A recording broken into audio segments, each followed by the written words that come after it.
विचारों में सैद्धांतिक अंतर हो सकता है, लेकिन चरित्र का अंतर नहीं हो सकता है। इसलिए जहां पर धर्म की बात आएगी तो चाहे वो कबीर साहब हो कि सूर साहब हो कि तुलसी साहब हो, सब लोगों को कहना पड़ेगा कि दया धर्म का मूल है, पाप मूल अभिमान, तुलसी दया न छाड़िए जब लग घट में प्राण। कबीर साहब से पूछा जाएगा तो कबीर साहब को कहना पड़ेगा कि जहां दया तहां धर्म है, जहां लोभ तहां पाप, जहां क्रोध तहां काल है, जहां क्षमा तहां आप। वेदव्यास जी से पूछा जाएगा कि आप तो कृष्ण की पूजा करते हैं, तो आपके नजर में धर्म कुछ और है क्या? वेदव्यास जी कहेंगे कि भैया मैं कृष्ण को भजूं कि राम को भजूं कि शिव को भजूं, मतलब उससे नहीं है, लेकिन धर्म की परिभाषा देने की जरूरत आएगी तो इतनी सी परिभाषा हम देंगे कि 4 वेद 6 शास्त्र में बात मिली है दो, सुख देवे सुख होत है, दुख देवे दुख हो, इसी को धर्म कहा जाता है। धर्म की परिभाषा नहीं बदलेगी। भगवान भले बदल जाएगा, पूजा भले बदल जाएगी, पूजा की पद्धति भले बदल जाएगी, लेकिन धर्म की परिभाषा, ज्ञान की परिभाषा और सत्य की परिभाषा किसी के लिए नहीं बदलेगी, वो हमेशा एक जैसी रहेगी। तो जब साधु की परिभाषा कबीर साहब से पूछा गया तो कबीर साहब ने कहा सूप के स्वभाव वाले को हम साधु कहेंगे। गोस्वामी जी के पास जाकर के लोगों ने पूछा कि कबीर साहब ने तो सूप के स्वभाव वाले को साधु बताया, आपके नजर में साधु की परिभाषा क्या है? गोस्वामी जी ने कहा कि कबीर साहब से जब पूछ करके आ गए तो हमसे पूछने की जरूरत नहीं है, लेकिन आदमी तो आदमी है, वो किसी को शांत रहने देगा?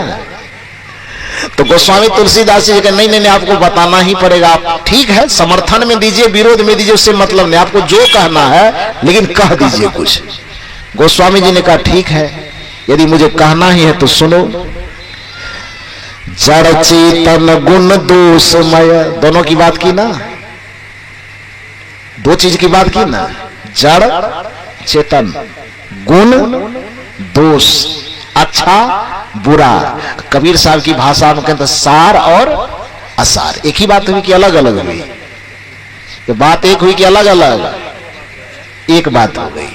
जड़ चेतन गुण दोषमय विश्व किन्न करतार। अब गोस्वामी जी सगुणवादी है तो एक पॉइंट तो जोड़ेगा उसमें कि जड़ और चेतन से, गुण और दोष से, न्याय और अन्याय से, पाप और पुण्य से, धर्म और अधर्म से मिला करके भगवान ने इस संसार को बनाया। ये गोस्वामी जी कह रहे हैं। भगवान को बीच में लाने की जरूरत इसलिए पड़ गई क्योंकि भगवान की मान्यता ही उनकी रीढ़ है, तो भगवान को बीच में नहीं लाएगा तो काम कैसे चलेगा? इसलिए गोस्वामी जी कहते हैं जड़ चेतन गुण दोषमय। अब इटीसी में आप जोड़ दीजिए अच्छा बुरा, धर्म अधर्म, पाप पुण्य, न्याय अन्याय, उचित अनुचित, जो भी आपको जोड़ना हो अपने मर्जी से जोड़ दीजिए। अब कविता की तो कुछ सीमा है ना, तो उसमें इतना लंबा तो नहीं जोड़ा जाएगा, इसलिए 2 ही चीज जोड़ा, जड़ चेतन गुण और दोष। उसको जितना फैला सकते हैं आप फैलाइए। तो जड़ चेतन गुण दोषमय विश्व किन्न करतार। अब संत की परिभाषा देखिए गोस्वामी जी क्या देते हैं। संत हंस गुण, संत उसे कहते हैं जो हंस के गुण में आ गया। अब एक सवाल और पैदा होगा मन में कि फिर हंस का गुण कौन चीज है भाई? तो हंस का गुण वही है जो कबीर की दृष्टि में सूप का गुण है। सूप का गुण भी क्या देखा आपने? अच्छे और बुरे को अलग अलग कर देना। और हंस का गुण भी क्या माना जाता है? कहा यह जाता है कि हंस के सामने में जब दूध रखा जाता है और हंस के चोंच में चूंकि अम्ल होता है, जैसे दूध में आप नींबू का रस गारे तो दूध फटता है ना। क्यों फटता है? क्योंकि नींबू के रस में अम्ल होता है, और अम्ल का संपर्क जब भी दूध से होता है तो दूध क्या होता है? फट जाता है। तो चूंकि उस हंस के चोंच में अम्ल होता है, इसलिए वह हंस जब भी दूध में अपना चोंच डालता है तो उस दूध को क्या करता है? वो फाड़ देता है, उसमें से मक्खन अलग हो जाता है और पानी अलग हो जाता है। तो उस दूध में 2 चीज बन गया ना, पानी बन गया और मक्खन बन गया। मक्खन को यहां पर आप सार कह लीजिए, अब पानी को यहां पर आप असार कह लीजिए। मक्खन को यहां पर आप गुण कह लीजिए, अब पानी को यहां पर आप दोष कह लीजिए, बात वही है। गोस्वामी जी कहते हैं, कबीर साहब कहते हैं कि मेरी दृष्टि में संत वह है जो सूप बन गया, अलग अलग करने वाला। और गोस्वामी जी कहते हैं कि मेरी दृष्टि में संत उसे कहते हैं जो हंस वाला गुण को धारण कर लिया है, मतलब अलग अलग ही करने वाला। जड़ चेतन गुण दोषमय विश्व किन्न करतार, संत हंस गुण गहि पय। संत उसे कहते जो हंस के गुण को धारण करके गहि पय, गहि मन ग्रहण करना, और पय का मतलब मक्खन, सार, क्रीम जिसको कहते हैं। तो संत हंस गुण गहि पय। परिहरी, परिहरी मन छोड़ देना, वारी, वारी मन पानी, विकार, वो मक्खन का जो विकार बच गया है पानी के रूप में, उसको छोड़ देना और मक्खन को ग्रहण कर लेना। कबीर साहब की भाषा में इसी बात को कहा गया, सार को ग्रहण कर लेना और असार को छोड़ देना। कहने का अभिप्राय यह है, चाहे वह सगुणवाद के दृष्टिकोण से माना जाए अथवा निर्गुणवाद के दृष्टिकोण से माना जाए, साधु और संत उसे ही कहा जाता है जिसके अंदर इतना विवेक आ चुका हो कि जो सार को छोड़, असार को छोड़ सके और सार को ग्रहण कर सके, पानी को छोड़ सके और मक्खन को अपना सके, अधर्म को छोड़ सके और धर्म को अपना सके, पाप को छोड़ सके और पुण्य को अपना सके, अनैतिकता को छोड़ सके और नैतिकता को अपना सके, कदाचार को छोड़ सके और सदाचार को अपना सके। ऐसे ही स्वभाव वाले को संत जितने भी हुए सभी ने संत माना और साधु माना है। ऐसे नैतिकता और आदर्श में जीने वाले लोगों के लिए ही कबीर साहब का ज्ञान है। इसलिए कबीर साहब जब भी अपना कोई भजन दुनिया को सुनाते हैं तो अंत में यह टेक लगाते, कहत कबीर सुनो भाई साधु। मतलब उनको अपना पद सुनाने के पीछे यह अपेक्षा जरूर है कि मेरा पद वही सुने जो विवेकी हो, मेरा पद वही सुने जो विचारवान हो, अन्यथा विचारवान नहीं होगा तो मेरी बात को समझ ही नहीं पाएगा, वह विवेकी नहीं होगा तो मेरे बात के सारांश को वो निकाल ही नहीं पाएगा, मैं कहना क्या चाहता हूं समझ ही नहीं पाएगा। इसलिए कबीर साहब ने अपने पद में एक जगह कहा भी है, जो पद हम लोग गुनगुनाते हैं, संतन के संग लागरे तेरी अच्छी बनेगी, अच्छी बनेगी तेरी बिगड़ी बनेगी। उसी पद में एक कड़ी आती है कि हंसन की गति हंस ही जाने, क्या जाने कोई कागरे तेरी अच्छी बनेगी। तो कबीर साहब कहते चूंकि मैं हंस बन करके बोल रहा हूं तो तू कौवा बन करके मेरी भाषा नहीं समझ पाएगा। यदि मैं हंस बन करके बोल रहा हूं तो मेरी हंस जैसी भाषा को समझने के लिए तुम्हें भी अपने हृदय को हंस ही बनाना होगा।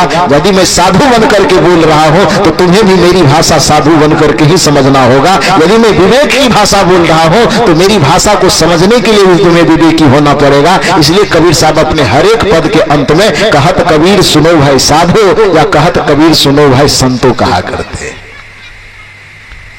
तो कहने का यह अभिप्राय है कि साहब की जो वाणी है विवेकी आदमी समझ सकता है, और विवेक यह कहता है कि यह संसार नहीं रहने वाला चीज है। ये भले कोई गीता वेद पुराण के उदाहरण से माने न माने, लेकिन आंख से देख करके तो मान सकता है ना। दुनिया में रहने वालों, क्योंकि यह सच्चाई ऐसी है जो वेद में लिखे होने के कारण सच नहीं है।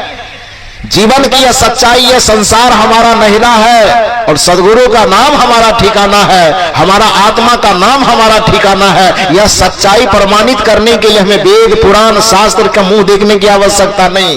वो तो 60-70 वर्ष के बाद आदमी दुनिया से जब जाने लगता है तो हर आदमी देखता है, देखता है कि नहीं देखता है कि रहना नहीं देश गिराना है। यह बात प्रमाणित करने के लिए भजन सुनना पड़ेगा। ये आंखों देखा हाल है, प्रत्यक्ष है कि नहीं। और कहा जाता है कि प्रत्यक्ष को प्रमाण की आवश्यकता नहीं होती। एक विचारक ने बड़ा सुंदर कहा, दुनिया में रहने वालों क्या तुझको ये खबर है, 2 दिन की जिंदगी है, पल भर का ये सफर है। आंखों ने तेरे तुझको कितने दिखाए मुर्दे। अपने मन से सवाल पूछिए तो आप, हमसे मत पूछिए, अपने आप से ही पूछिए कि आंखों ने तेरे तुझको कितने दिखाए मुर्दे। गिनती किए हैं बचपन से लेकर अभी तक? तो गिनती नहीं किए हैं तो उसको अनंत मान लीजिए, अनगिनत, जिसकी गिनती अभी तक आपने नहीं किया है।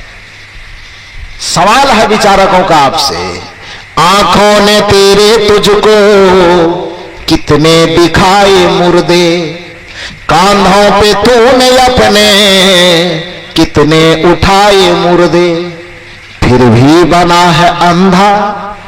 अंधा मन बिना आंख वाला नहीं, अंधा मन आंख होते हुए भी देखने की युक्ति न जानना भी अंधा कहलाता है। आंख से दिखाई दे फिर भी देख करके भी जो बातें समझ में ना आवे तो उसको भी अंधा कहा जाता है।